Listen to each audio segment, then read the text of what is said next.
Olá, boa noite. Boa noite. Eduardo Cunha nega acerto de propina para preservar Temer. Inquérito apura a conversa de Joesley Batista com o presidente. R$2 milhões da JBS Friboi para a faculdade em que Gilmar Mendes é sócio. O ministro do Supremo não comenta o patrocínio e diz que não é administrador da instituição. Senado cumpre ordem do Supremo para afastar Aécio das funções. O tucano fica sem parte do salário e seu nome é retirado do painel de votações. Ex-procuradores gerais e ex-diretor da Polícia Federal defendem Lula em depoimento a Sérgio Moro. Eles foram ouvidos no processo sobre o suborno da Odebrecht para ex-presidente. Tribunal Regional arquiva ação penal contra o presidente do Bradesco. Luiz Carlos Trabuco era réu por corrupção na Operação Zelotes. Incêndio destrói prédio residencial de 24 andares em Londres. Há 12 mortos e dezenas de feridos. E não se fala em terrorismo. O Jornal da Gazeta está no ar.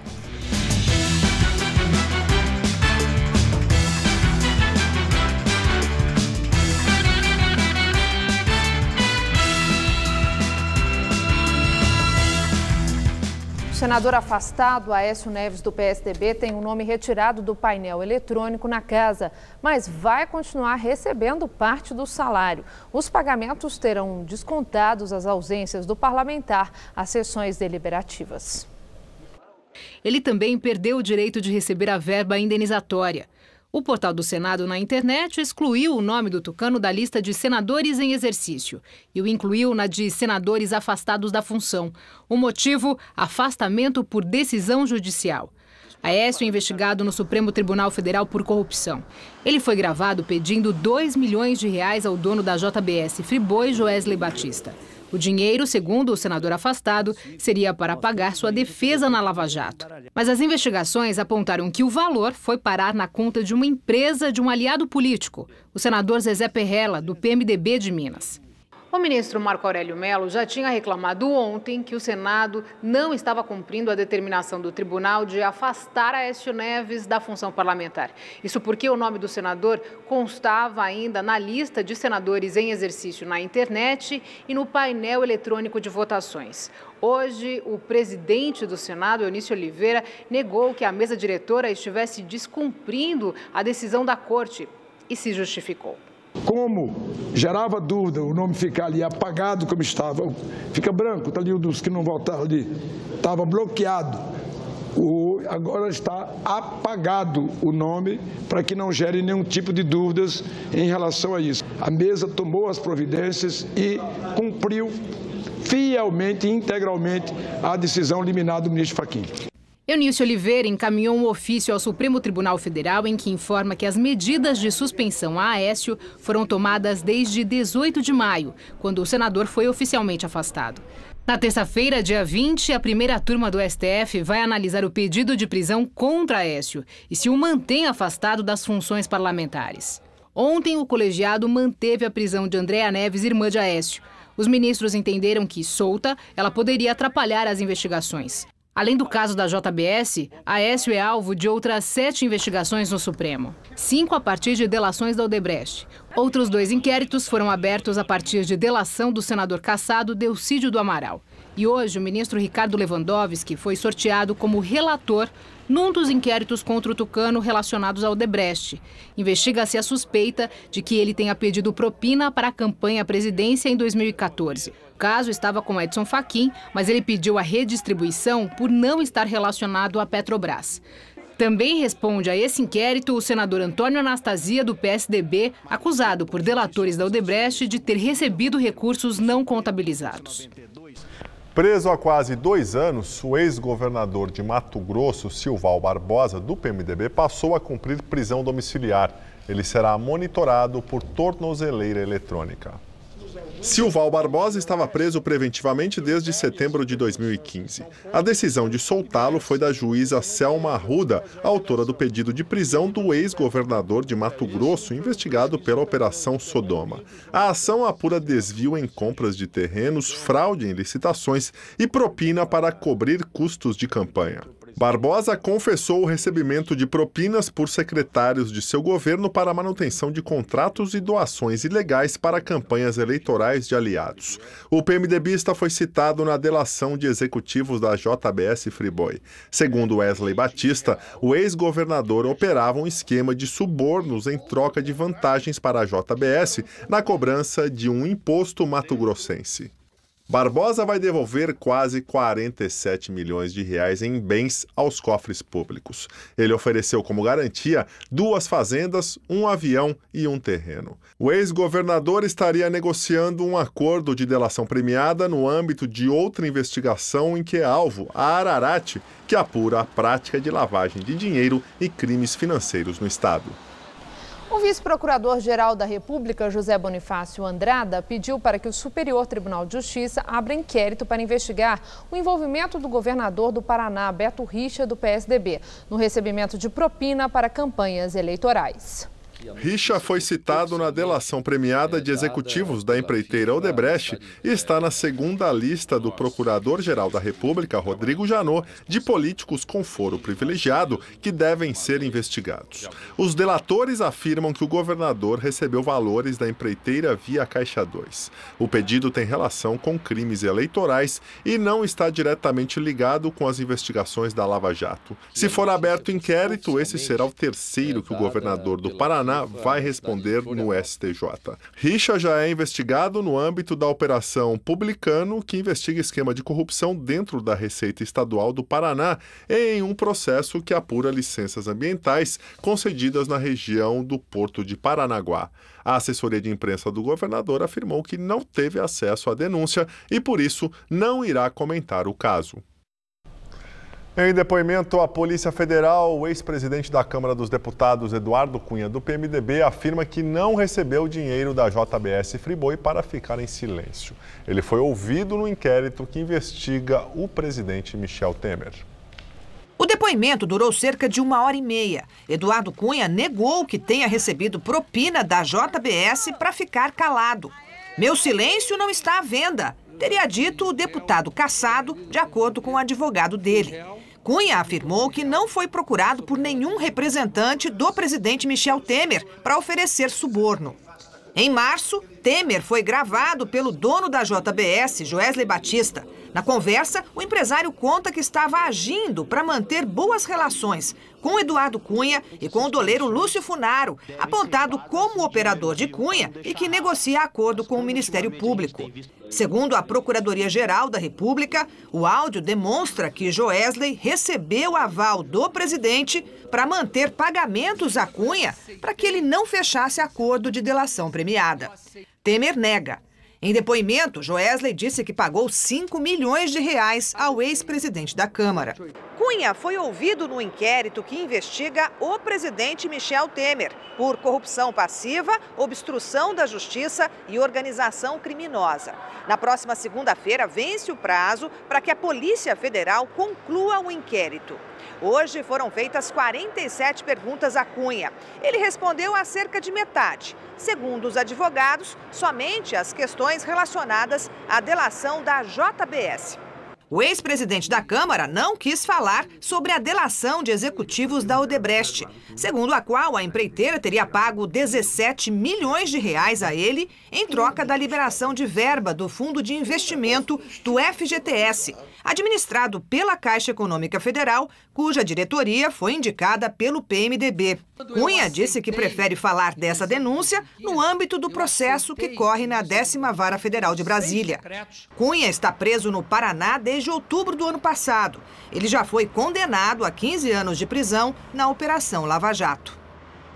O presidente Michel Temer cumpriu hoje a agenda fechada em Brasília. Ontem, em busca de apoio em meio à crise política, o presidente se reuniu com 18 governadores em um jantar no Palácio da Alvorada. A maior parte era da base aliada, mas a oposição também esteve presente, como o governador de Minas Gerais, Fernando Pimentel, do PT. Segundo Michel Temer, um dos objetivos do encontro foi reforçar a interação da União com os estados. A oportunidade dessa reunião, exatamente, eu senti, foi recordar os compromissos assumidos compromissos assumidos mutuamente, porque, evidentemente, quando se vai fazer alguma coisa no Estado também, é preciso uma contrapartida. O presidente também falou sobre renegociar as dívidas dos estados com o BNDES. Eu apreciaria muito que nós todos pudéssemos ter também uma solução para a questão do BNDES, não é? Há dívidas lá que são garantidas pela União, tem um determinado tratamento, e dívidas não garantidas pela União, que tem outro tratamento. E hoje, Temer se reuniu apenas com 2 deputados, Carlos Marum, do PMDB, e Édio Lopes, do PR. Pouco antes de encontrar o presidente, Marum, que é um dos vice-líderes do PMDB na Câmara, afirmou à imprensa que tem absoluta convicção de que uma eventual denúncia contra Temer, oferecida pela Procuradoria-Geral da República, seria recusada por mais de 300 votos. Para ser aceita, a denúncia precisaria ter a aprovação de 342 dos 513 deputados. E agora o comentário de Josias de Souza, direto de Brasília. Ele fala sobre a reunião de Temer com os governadores. O jantar oferecido por Michel Temer a 16 governadores e 4 vice-governadores marcou o início de um espetáculo novo em Brasília. Nele, a austeridade fiscal do governo subiu no telhado. O presidente agora tem uma prioridade mais urgente do que zelar pelo equilíbrio das contas públicas. Seu objetivo estratégico é não cair, simples assim. E Temer deixa claro que para barrar na Câmara a denúncia por corrupção que a Procuradoria fará contra ele, lançará mão de todos os estratagemas, inclusive abrir os cofres do bom e velho BNDES para os governos estaduais, renegociando 50 bilhões de reais em dívidas. A movimentação de Temer deixa de cabelo em pé parte da equipe econômica. A turma da Fazenda e do Banco Central olha de rabo de olho para o Palácio do Planalto. Há claramente o receio de que saiam da caixa de mágicas de Temer providências com potencial para comprometer a gestão da economia num instante em que investidores nacionais e estrangeiros desconfiam das intenções de Brasília. Para um país que tenta sair da recessão, desconfiança é sinônimo de veneno. Não se sabe o que Temer disse ao ministro Henrique Meirelles para convencê-lo de que ainda não jogou a austeridade pela janela. Sabe-se, porém, o que o ministro da Fazenda prometeu à plateia: fechar o ano de 2017 com um déficit de 139 bilhões de reais nas contas públicas. E a inclusão do BNDES na fogueira da política não orna com esse compromisso. Hoje, a calmaria precária do mercado financeiro é atribuída à equipe econômica. Desacreditado, o presidente não tem um ministro da Fazenda, é Meirelles quem tem o presidente. Temer ainda não se deu conta, mas pode estar comprando um problema novo. Boa noite. Daqui a pouco, Maria Lídia Flândula entrevista o cientista político Rubens Figueiredo sobre a crise política.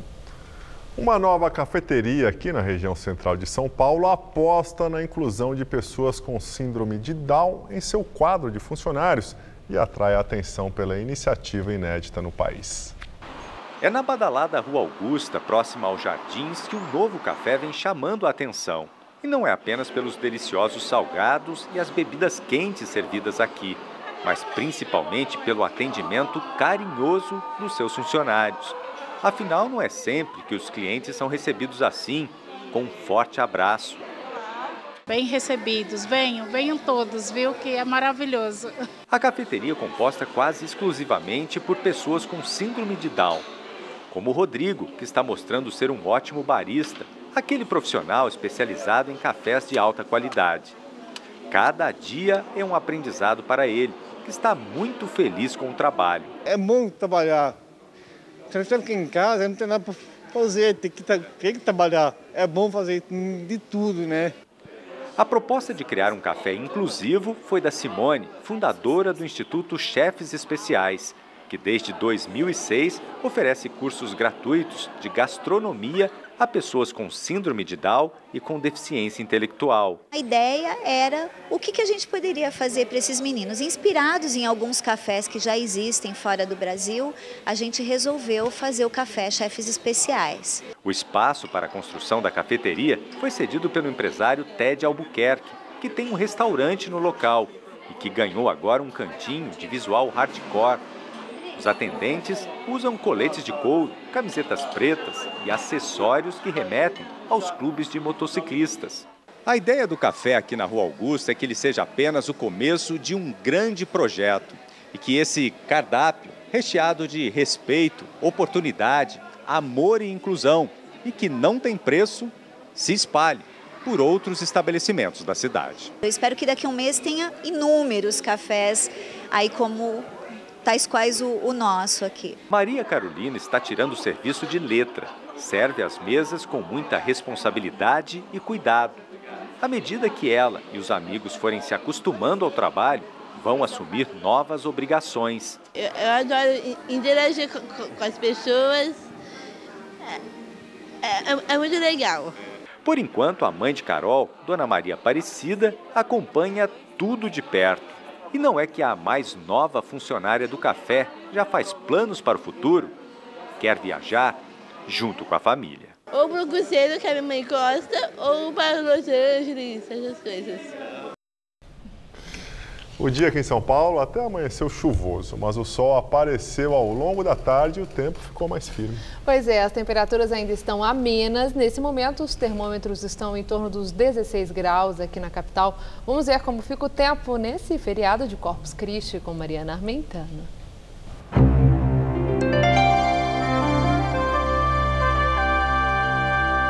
Uma gigantesca massa de ar seco mantém o tempo firme na maior parte do país.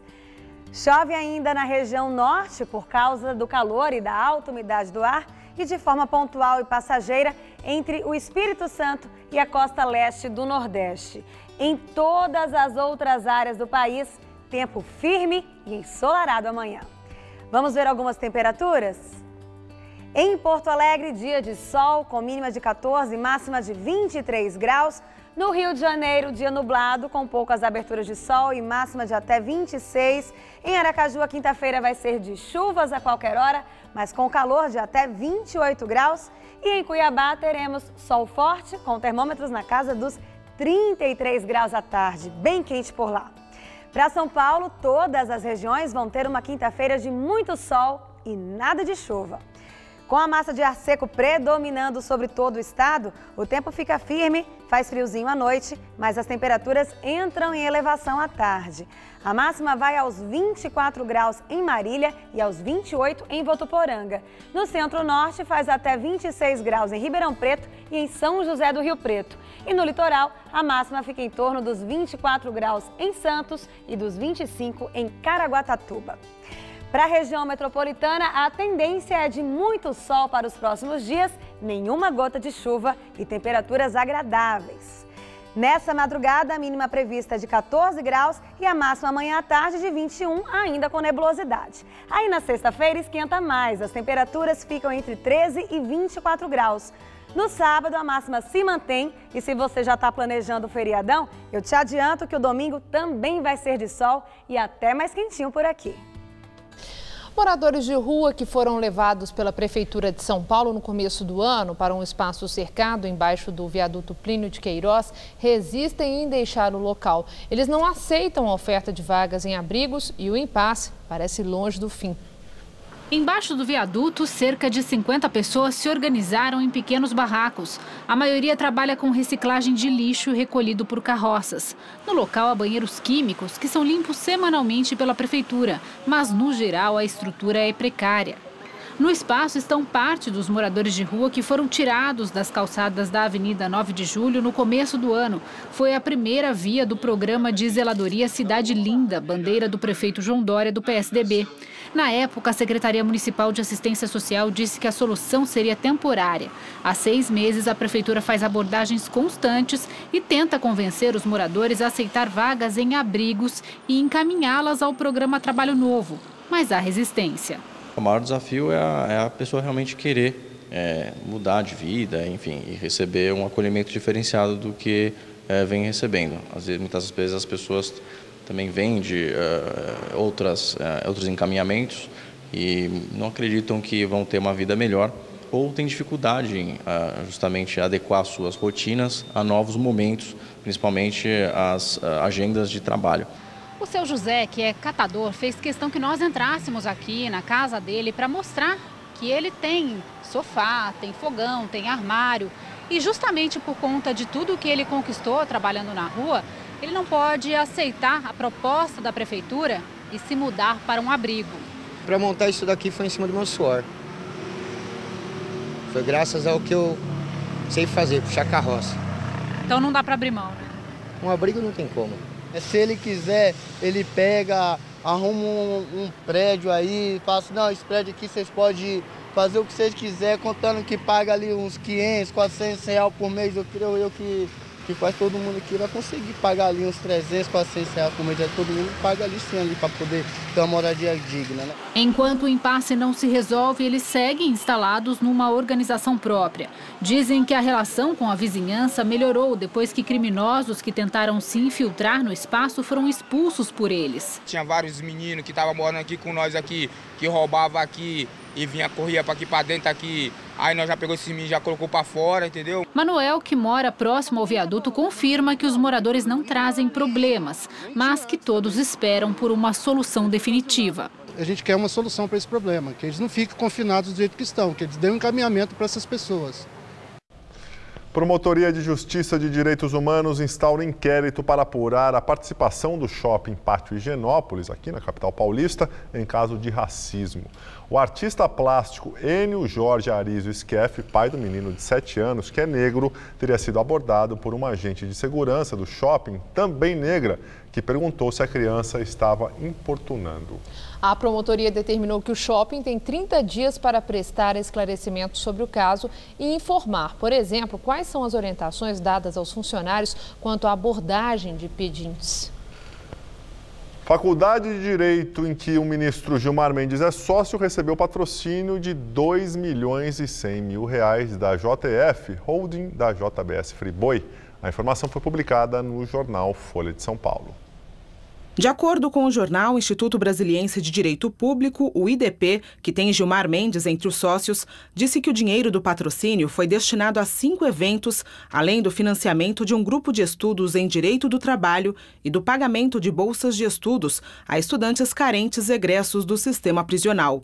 Um dos eventos foi um congresso em Portugal, do qual participaram juízes, ministros do governo do presidente Michel Temer, advogados e políticos. Segundo a Folha, após a homologação da delação dos empresários da JBS Friboi, o Instituto disse que já devolveu 650 mil deste total de R$2,1 milhões. O IDP afirma que até a delação, a conduta das empresas do grupo JIF era considerada exemplar. Em sua defesa, Gilmar Mendes disse que não é, nem nunca foi administrador do IDP. Sendo assim, não há como se manifestar sobre questões relativas à administração do Instituto. Essa não é a primeira vez que o nome do ministro Gilmar Mendes aparece relacionado à JBS. Ele já admitiu que sua família é fornecedora de gado para o grupo frigorífico no Mato Grosso. Apesar das relações comerciais, Gilmar Mendes disse que não vê impedimento para que ele participe das votações relacionadas à JBS no Supremo Tribunal Federal. Gilmar diz que conhece o empresário Joesley Batista devido aos negócios na área de agropecuária. O último encontro entre os dois foi este ano na sede do IDP. Segundo o ministro, a data da conversa é posterior a 30 de março, quando o STF realizou um julgamento sobre o FUNRural, fundo abastecido com contribuições de produtores rurais à Previdência.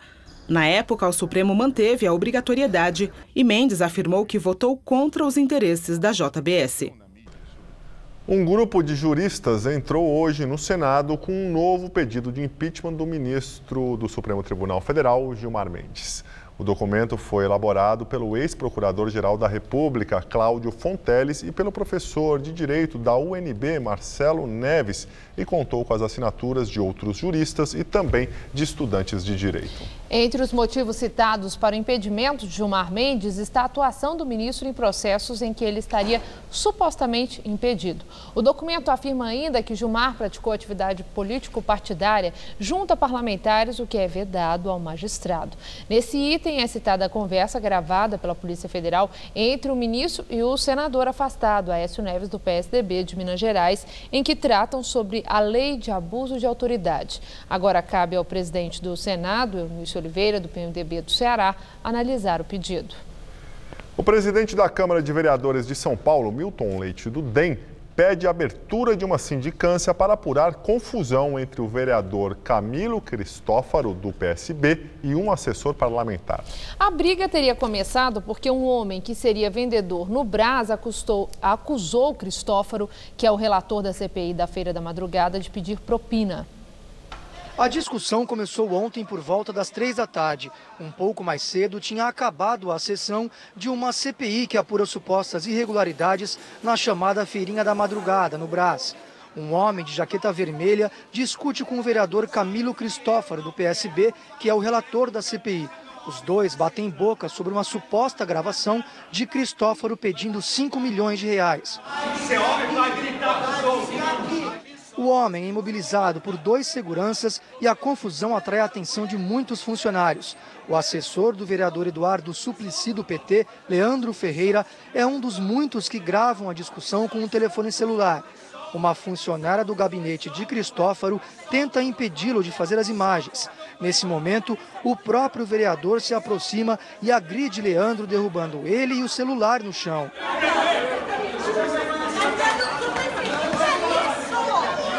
Os dois foram para a delegacia, onde Leandro registrou o boletim de ocorrência pela agressão. A assessoria de Camilo Cristófaro disse que ele não vai comentar a briga. Mas em uma rede social, o vereador gravou um vídeo dizendo que tentou impedir a gravação porque Leandro teria agredido a funcionária dele primeiro. E quando eu vi ele agredindo ela, eu tirei o celular da mão dele. Mais nada. A própria funcionária também gravou um vídeo no hospital com o braço enfaixado. Ele me puxou pelo braço, me empurrou, me agrediu. Mas não é isso que mostram as imagens. Leandro aparece o tempo inteiro com os 2 braços para cima, simplesmente gravando a cena, antes de ser agredido.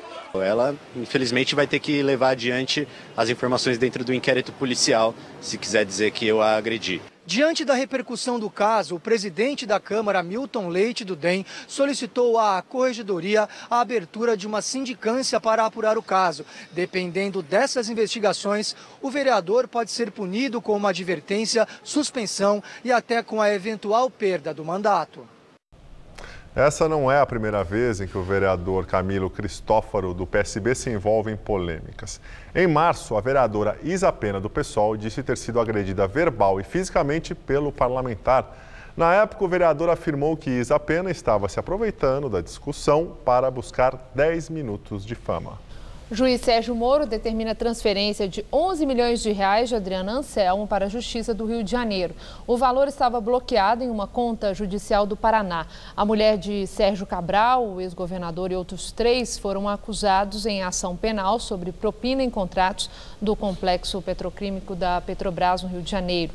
Moro condenou Sérgio Cabral a 14 anos e 2 meses de prisão por corrupção e lavagem de dinheiro. Segundo o juiz responsável pelos processos da Operação Lava Jato em primeira instância, apesar de Adriana ter sido absolvida nesta ação, ela é acusada em outras no Rio. E a quantia que estava bloqueada pode, segundo Moro, ser produto de lavagem de dinheiro em casos que não estão sob a tutela dele.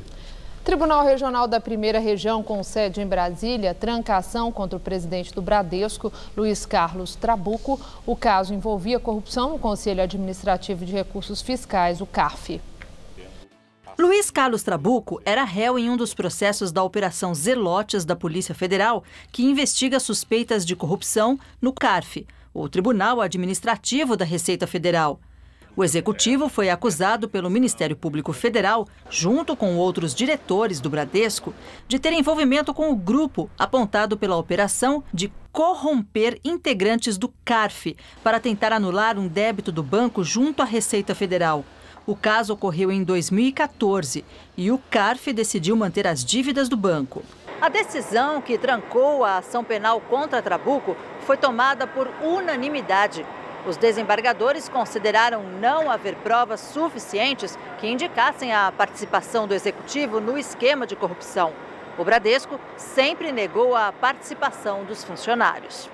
A decisão judicial em favor de Trabuco refletiu no mercado financeiro. As ações do banco registravam forte alta na Bovespa nesta quarta-feira. Além do Bradesco, a investigação da Polícia Federal sobre decisões no CARF já envolveu também o Banco Safra, o Santander e outras grandes empresas como Gerdau, Camargo Corrêa e a Petrobras. As empresas negam qualquer irregularidade. Dados divulgados hoje pelo IBGE mostram que o setor de serviços cresceu 1% em abril deste ano, depois de ter fechado março com retração de 2,6%. É o melhor resultado para os meses de abril desde 2013. Destaque para o segmento de transportes. No entanto, o setor de serviços encerrou os primeiros 4 meses do ano com queda acumulada de 4,9%. E agora vamos ao comentário de economia com Vinícius Torres Freire. Depois que estourou a crise política, a gente passou a dizer que mesmo a melhora miudinha da economia neste ano estaria ameaçada. É uma hipótese. Com a bagunça no país, os consumidores ficariam com medo de comprar, os bancos segurariam empréstimos, empresários adiariam algum investimento. Pode ser pessimismo? Pode, embora seja um pessimismo realista. No entanto, os números da economia em abril mostram mesmo que naquele mês menos bagunçado, as previsões de economistas estavam bem erradas para baixo. Acharam que a economia seria ruim. Não foi. Estamos sabendo agora. Os economistas previam que a produção da indústria quase não aumentaria em abril. Cresceu, soubemos na semana passada. Para o comércio, a previsão era de que as vendas do varejo iriam cair. Subiram bem, soubemos ontem. No setor de serviços, a previsão era de alta pequena. Subiu mais do que o dobro da média das estimativas, acabamos de saber hoje. Faz uns 15 dias, por sua vez, o Banco Central disse que os juros iriam cair mais devagar, por causa do aumento das incertezas provocado pela crise política e pela paralisação da votação das reformas. Pois bem, de lá para cá, essa posição do Banco Central foi sendo colocada em dúvida. O principal número em que o Banco Central presta atenção é a inflação. Se a expectativa é de que a inflação vai subir, os juros sobem, por exemplo. Mas a inflação continua surpreendendo, vindo com números cada vez menores. Para o mês que vem, agora, os preços na média devem cair. Então, pode ser que os juros possam continuar caindo com rapidez. Ou seja, existe uma chance de que o pessimismo das últimas semanas possa estar, pelo menos, um pouco errado. O problema é a política. De lá, a gente não tem podido esperar nada que preste. E, nas últimas semanas, temos tido surpresas ainda mais horríveis. Eles estão jogando contra e podem atrapalhar até uma surpresa melhorzinha na economia. Boa noite. Ao menos 12 pessoas morreram e mais de 70 ficaram feridas em um incêndio em um prédio de 24 andares em Londres. Segundo a polícia e o Corpo de Bombeiros, o fogo que consumiu todo o complexo de 120 apartamentos começou por volta da 1 da manhã no segundo andar do prédio e só foi controlado 4 horas depois. 200 bombeiros trabalharam na ocorrência. Eles devem trabalhar no rescaldo e na avaliação dos danos pelas próximas 24 horas. Há chance de desabamento e até mesmo demolição total. De acordo com autoridades de habitação de Londres, o prédio, construído em 1974 e reformado no ano passado, atendia a todos os critérios de segurança. Porém, alguns moradores que conseguiram sair do prédio afirmaram que reclamaram em várias ocasiões nos últimos anos do estado do edifício e dos possíveis riscos de incêndio. Moradores que conseguiram fugir das chamas disseram que não ouviram os alarmes quando o fogo atingiu o local e foram alertados por vizinhos muçulmanos que levantaram mais cedo para o desjejum do Ramadã e notaram fumaça nos corredores. Alguns desesperados se jogaram pelas janelas. As equipes de emergência não descartam um aumento no número de vítimas. Ainda não se sabe a causa do fogo. O prefeito de Londres, Sadiq Khan, que esteve no local e descreveu a situação como devastadora, declarou que os depoimentos provocam perguntas que aguardam respostas e pediu uma investigação independente e rápida para o caso. O edifício ficava em uma área nobre de Londres e os moradores faziam parte de um programa social para famílias de baixa renda. Nos Estados Unidos, um deputado republicano foi baleado por um atirador em um campo de beisebol próximo à capital Washington. O homem, identificado como James Hodgson, atirou diversas vezes contra Steve Scalise, um dos líderes da maioria republicana na Câmara, e outras 4 pessoas, enquanto eles treinavam para uma partida de beisebol beneficente. O parlamentar segue internado em estado grave e o atirador foi morto pela polícia logo depois do ataque. De acordo com as primeiras investigações, Hodgson participava de diversos grupos antirrepublicanos e já tinha atacado o presidente Donald Trump em suas redes sociais. O FBI disse que vai liderar as investigações, já que se trata de um ataque contra um funcionário do Poder Legislativo, mas acredita que ele agiu sozinho. Hoje é o Dia Mundial do Doador de Sangue. Para lembrar a data, a partir de hoje, os doadores vão receber um curativo vermelho no lugar daquele mais tradicional. Além disso, uma ação foi realizada aqui na cidade. 7 estátuas em São Paulo amanheceram com uma simulação do adesivo para incentivar a doação. A intenção da campanha é estimular a doação de sangue, mas também valorizar ainda mais a importância de quem já é doador. Aqui em São Paulo, 7 estátuas receberam um adesivo vermelho, que simula a doação. Entre elas, a estátua de Augusto de Lima Porta, no Largo do Arouche, no centro, e o monumento à Anhanguera, aqui na Avenida Paulista. No Brasil, segundo a ONU, apenas 1,9% da população é doadora de sangue, número considerado baixo, se comparado com outros países mais desenvolvidos, onde o índice varia de 3% a 5% da população. As pessoas que doarem sangue também vão receber o curativo vermelho, como celebração do Dia Mundial do Doador de Sangue. E lembrando que para doar é preciso ter entre 16 e 69 anos, ter mais de 50 quilos e estar em boas condições de saúde. E agora vamos às notícias do esporte com Gabriel Cruz e Celso Cardoso. E lembramos que depois do esporte, Maria Lídia entrevista ao vivo o cientista político Rubens Figueiredo. Faltando exatamente um ano para a abertura oficial, foi iniciada hoje a contagem regressiva para a Copa do Mundo da Rússia, que é no ano que vem. E os russos também enfrentam muitas incertezas antes do evento.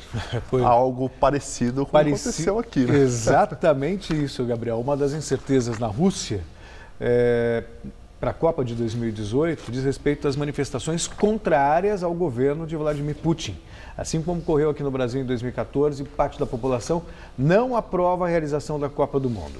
E os problemas por lá se multiplicam a cada dia. Na segunda-feira, um grande protesto de descontentamento no país acabou com a prisão de 600 pessoas em Moscou. Outra semelhança com o Brasil são os atrasos. Dos 12 estádios que serão sede de jogos, apenas os 4 escolhidos para a Copa das Confederações estão prontos. O que mais preocupa é a sede de Samara. Os responsáveis garantem que até a Copa do Mundo tudo vai estar pronto. Mas hoje, um dos estádios em construção no sul do país foi atingido por um incêndio. As autoridades minimizaram o problema e disseram que estão apurando as causas do fogo. A ONG internacional Human Rights Watch denunciou hoje a exploração de trabalhadores nas obras dos estádios, onde ao menos 18 operários morreram.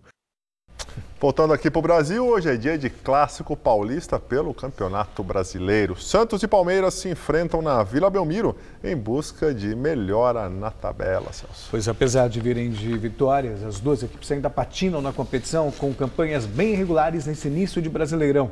O Santos tem 9 pontos e está na 10ª posição do campeonato. Já o Palmeiras ocupa a 13ª posição com 7 pontos ganhos. Destaque para a estreia do técnico Levir Coupe no comando do Santos. Contratado após a demissão de Dorival Júnior, Levir Coupe tem a missão hoje não apenas de garantir a primeira vitória no comando do Santos, mas também de tirar o time da Vila de uma fila de derrotas em clássicos. Os donos da casa perderam todos os jogos disputados neste ano contra os chamados grandes de São Paulo. Kaique, que marcou os 2 gols na última partida contra o Atlético Paranaense, está confirmado no time desta noite como titular, no lugar de Ricardo Oliveira, que está machucado. A gente tem mais uma oportunidade para acabar com essa escrita negativa aí desse ano. A gente está muito incomodado, obviamente, assim como o torcedor do Santos. E nada melhor do que tirar isso logo da nossa frente, né? No Palmeiras, o clima é de grande tensão, já que o início de campeonato brasileiro do Alviverde não é nada bom. O time precisa vencer e convencer a torcida, também para ganhar fôlego para a fase decisiva da Libertadores. O goleiro Fernando Praz não ignora as críticas ao time e diz que o objetivo do Palmeiras nessas 2 semanas é encostar nos líderes do campeonato. Essas 2 partidas para a gente são importantíssimas fora de casa porque com resultados positivos a gente consegue de novo encostar no pessoal que está lá em cima, né? Até porque a distância está, acho que para o quarto colocado, terceiro colocado, acho que para o quarto colocado são 3 pontos, né? Uma vitória nos leva em termos de pontuação ao quarto colocado hoje, né? E a 7ª rodada do Campeonato Brasileiro já está em andamento. Nesse momento ocorrem 4 jogos. No Recife, o Sport recebe o São Paulo, o Atlético Goianiense enfrenta o Avaí em Goiânia, já o Atlético Mineiro joga em casa contra o Atlético Paranaense e o Vitória encara o Botafogo em Salvador. Jogos que começaram há pouco, 7h30 da noite, por enquanto todos estão 0-0. Às 9h45 da noite, destaque para o líder Corinthians, que recebe o Cruzeiro em Itaquera. Ô Celso, o Cruzeiro tem capacidade para pôr à prova essa liderança do Corinthians hoje? Como tem. O time do Cruzeiro é um bom time, apesar da campanha não ser das melhores no Campeonato Brasileiro. Tem um bom técnico, conhece bem o Fábio Carille. Aliás, uma curiosidade, foi o Mano Menezes quem levou o Fábio Carille para o Corinthians. Tem bons jogadores também, Ábila, Thiago Neves, Arrascaeta. Quer dizer, é um time que pode, sem dúvida alguma, surpreender o Corinthians em Itaquera. E o clássico Santos e Palmeiras? O clássico Santos e Palmeiras, eu diria que o Santos tem um leve favoritismo por 3 razões. Vila Belmiro, a volta do Lucas Lima e a estreia de um técnico novo que motiva os jogadores. Outro ânimo, né? Exatamente. Valeu, Celso. Tá bom? Até amanhã de volta, né? Com esses gols, quem sabe. Tomara. Boa noite. Boa noite, Stella. É com você? O novo segmento no mercado de transporte por aplicativo vem ganhando cada vez mais espaço. São os apps feitos para atender as mulheres. A maioria surge pela busca de passageiras e motoristas por mais segurança. A Roseli passou 1 ano trabalhando como motorista em um aplicativo de transporte que opera em São Paulo. E por mais que gostasse da profissão, a insegurança sempre foi uma preocupação. E ela não é a única. A Gabriela também passou por uma situação constrangedora como passageira. Foi um assédio e eu fiquei com medo de denunciar porque ele foi me buscar em casa, né? Então, depois disso eu comecei a buscar motoristas mulheres para me atender. E eu vi que existia uma dificuldade, eu não encontrava e não existia nenhum aplicativo que fizesse isso. Depois disso, resolveu criar um serviço de transporte só para mulheres.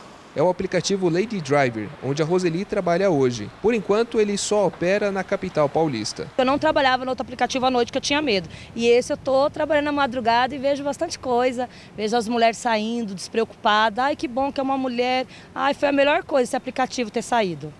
O aplicativo só tem 1 mês e já conta com mais de 3.100 motoristas. E o detalhe é que ele também abriu as portas para muitas mulheres que queriam trabalhar em aplicativos.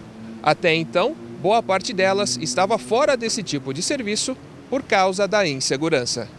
Alternativas como essa, voltadas só para o público feminino, ganham cada vez mais espaço entre os aplicativos de transporte. Pela 99 Táxi, já é possível escolher a opção motorista mulher antes de iniciar uma corrida.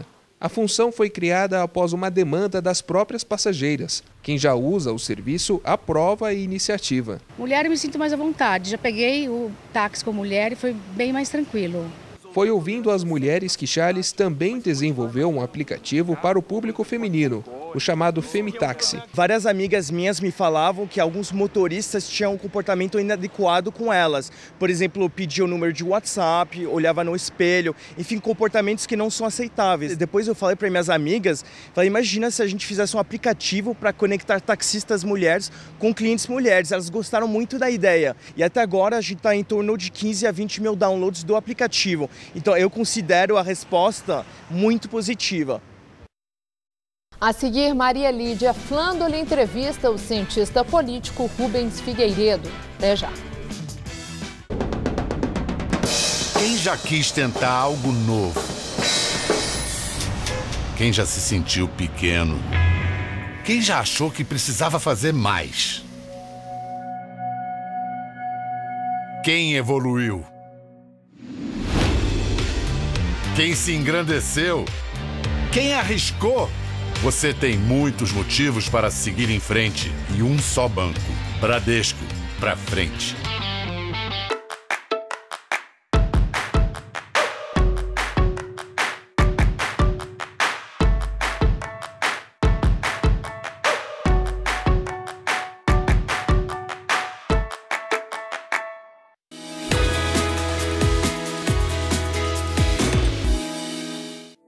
Comecei no jornalismo, mas eu era comunicadora, eu fazia palestras, então foi aí que eu descobri que tinha aptidão e interesse para o jornalismo. Escolher uma faculdade naquela altura do meu campeonato não era fácil. Eu tinha ali um nível de exigência, eu queria algo mais. E eu descobri a Faculdade de Jornalismo da Casper Libero, que era muito conceituada pelos resultados conquistados nesses anos todos. As habilidades necessárias para o exercício da função, eu precisava aprender de uma forma sistematizada com professores qualificados. E isso eu consegui na faculdade, aqui na Casper. Por isso, eu sou Casper. Somos todos Casper. Você já imaginou como será o transporte no futuro? O governo do estado de São Paulo já. Silencioso, confortável e inovador. É isso que o Ricardo, gerente de manutenção do VLT, Veículo Leve sobre Trilhos, estava me mostrando. Além de eficiente, o VLT tem um centro de controle moderno e é movido a eletricidade, por isso não polui. São inovações como essas que o governo do estado está trazendo para São Paulo. E é com trabalho que a gente chega lá. Quer ficar por dentro de tudo que rolou no Brasileirão? Então não percam Mesa Redonda deste domingo. Confira de perto os lances e as polêmicas que agitaram a rodada, com os comentários especiais dos técnicos Fernando Diniz e Antônio Carlos Zago. Mesa Redonda, neste domingo, 9 da noite. Oferecimento Lux Color. Tudo que é muito bom é tão bom quanto pintar com Lux Color. Valtec, a manta líquida que impermeabiliza e colore o Brasil. Rede Pit Stop, a maior rede de autopeças e serviços automotivos do Brasil.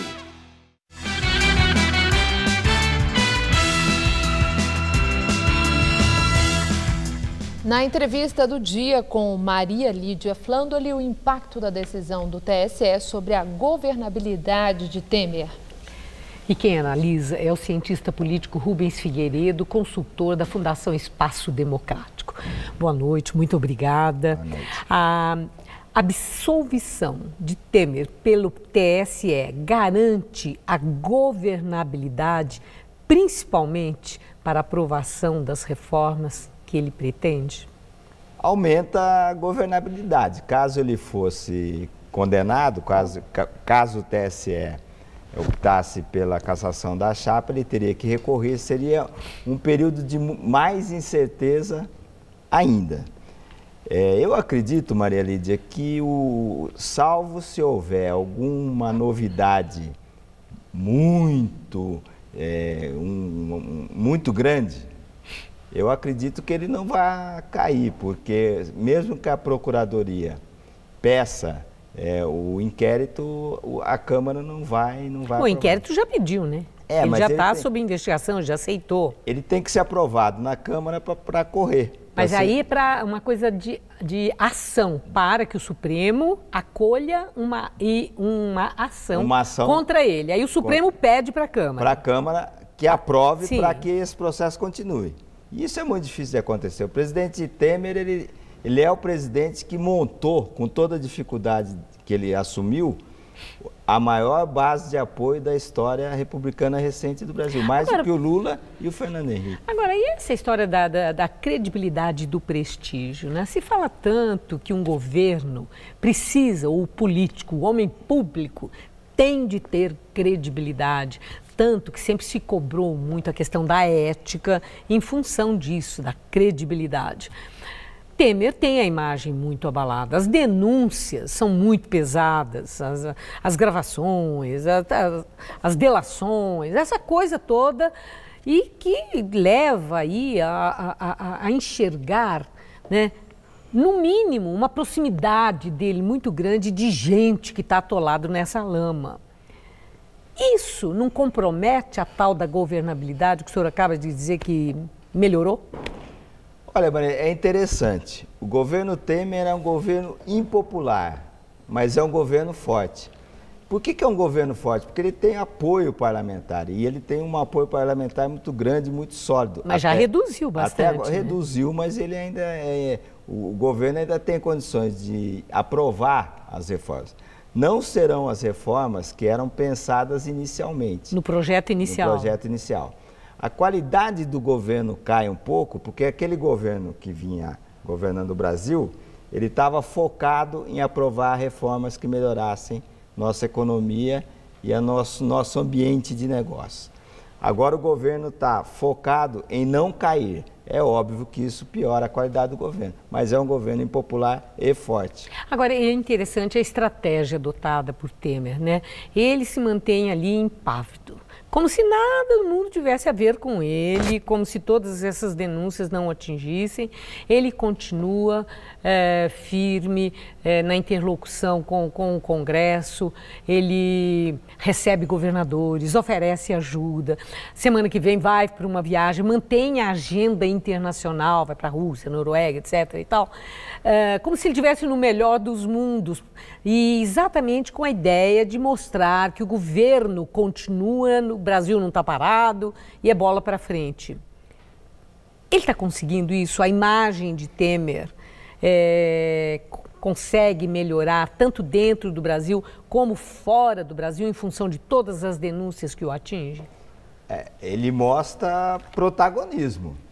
E isso é muito importante. Quer dizer, desde os primeiros movimentos, o presidente foi para a rede de televisão e falou, não vou renunciar. Então ele já se posicionou. E ele é muito ativo, ele é proativo, ele vai atrás, ele busca o apoio nos partidos. Recentemente o PSDB reiterou seu apoio ao governo, ele procura os interlocutores internacionais, fala com o governador, tenta resolver o problema dos municípios, dos prefeitos, fala com os deputados, fala com os senadores. Então ele é protagonista. E no momento de crise isso é fundamental para que essa crise seja cada vez menor para o seu governo. Agora o PSDB. Quero ouvir como que o senhor entendeu a decisão do PSDB de ficar no governo.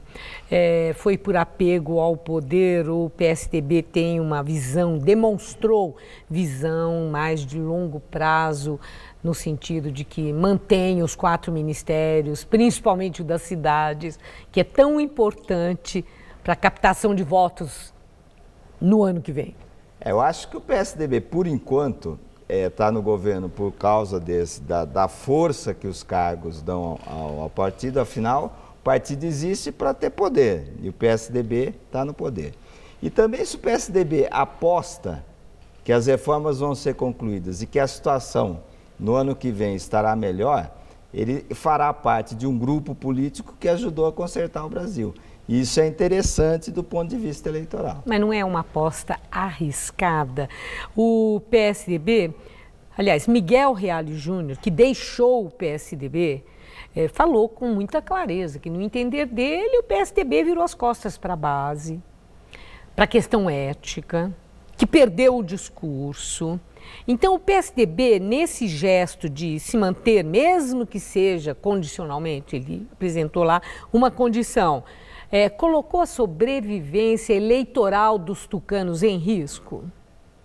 Olha, o PSDB vai apresentar uma pauta de propostas para o governo Temer. Na Alemanha, o Partido Democrata Cristão ganhou a eleição, convidou o Partido Socialista para fazer parte do governo e esse Partido Social Democrata, ele convocou seus militantes para votar.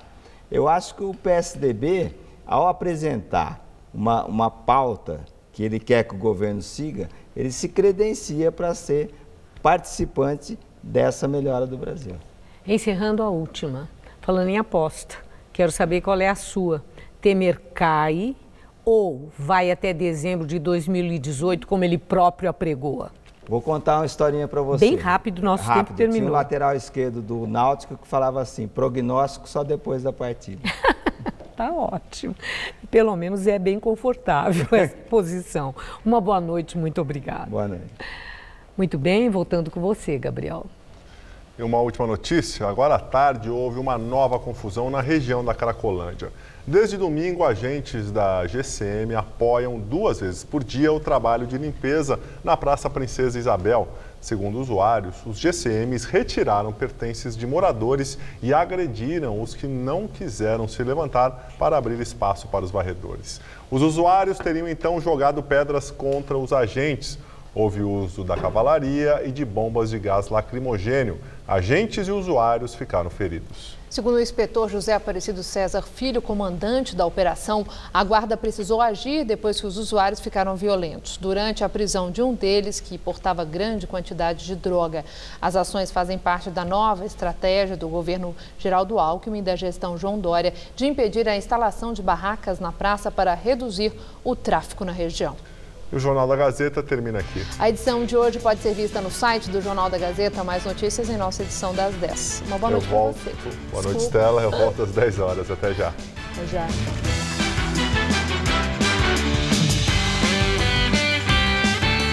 Descubra o mundo dos paparazzi no Todo Seu de hoje, 10h30 da noite.